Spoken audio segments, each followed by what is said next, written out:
हिमाचल का सबसे बड़ा और 105 साल पुराना बैंक अब गंभीर विवादों में फंस गया है। केसीसीबी बैंक के पूरे बोर्ड को निलंबित कर दिया गया है। करोड़ों के घोटाले की छानबीन शुरू हो चुकी है। लाखों खाता धारक अब अपने पैसों की सुरक्षा को लेकर चिंतित है और मामला बढ़ता ही जा रहा है। 105 साल पुराने बैंक की विश्वसनीयता पर अब सवाल उठ रहे हैं और ईडी भी जांच में जुटा है। नमस्कार, आप देख रहे हैं केएच लाइव हिमाचल और मैं हूं आपके साथ पूजा राजपूत। आज हम आपको हिमाचल प्रदेश के सबसे पुराने और सबसे बड़े सहकारी bank Kangra central cooperative bank यानी केसीसीबी से जुड़ी चौंकाने वाली खबर बताएंगे। बैंक पर वित्तीय अनियमितताओं और प्रशासनिक अस्थिरता के गंभीर आरोप लगे हैं। इतना ही नहीं, राज्य सरकार ने पूरे निदेशक मंडल को निलंबित कर दिया है और प्रवर्तन निदेशालय यानी ईडी ने भी जांच शुरू कर दी है। आइए जानते हैं पूरा मामला।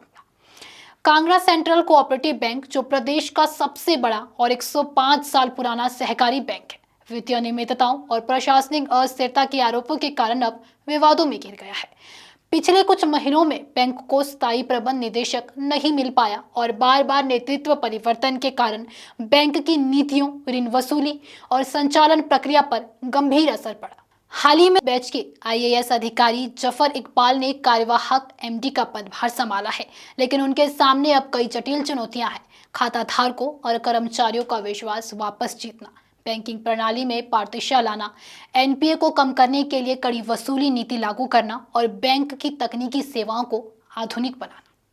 स्थिति और गंभीर तब हो गई जब प्रवर्तन निदेशालय ने बैंक की विवादित वन टाइम सेटलमेंट योजना की जांच शुरू की। ईडी ने बैंक से इस योजना से संबंधित सभी दस्तावेज और लेन देन का विवरण मांगा है। जानकारी के अनुसार बैंक के 5,461 खातों का समाधान करीब 198 करोड़ में किया था। इसमें से लगभग 185 करोड़ की राशि माफ कर दी गई, जबकि बैंक को केवल 112 करोड़ ही वापस मिल पाए। इस प्रक्रिया में पारदर्शिता और लेन देन की वैधता पर गंभीर सवाल उठ रहे हैं, क्योंकि कई विशेषज्ञों का मानना है कि कहीं किसी बड़े खाता धारक को अवैध लाभ तो नहीं दिया गया। नाबार्ड यानी राष्ट्रीय कृषि और ग्रामीण विकास बैंक ने कुछ माह पहले इस पूरे मामले की जांच रिपोर्ट सरकार को सौंपी थी, जिसमें बैंक संचालक, ऋण वितरण और रिकवरी नीति में कई गंभीर कमियां उजागर हुई थी।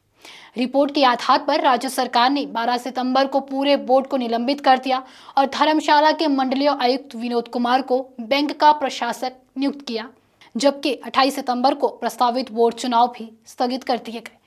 इससे बैंक की कार्यप्रणाली और साख पर भी प्रश्न उठने लगे हैं। बैंक में लगातार नेतृत्व परिवर्तन, वित्तीय अनियमितताएं और ओएसटी योजना में संदेहजनक लेन देन ने खाता धारकों और हितधारकों में चिंता पैदा कर दी है।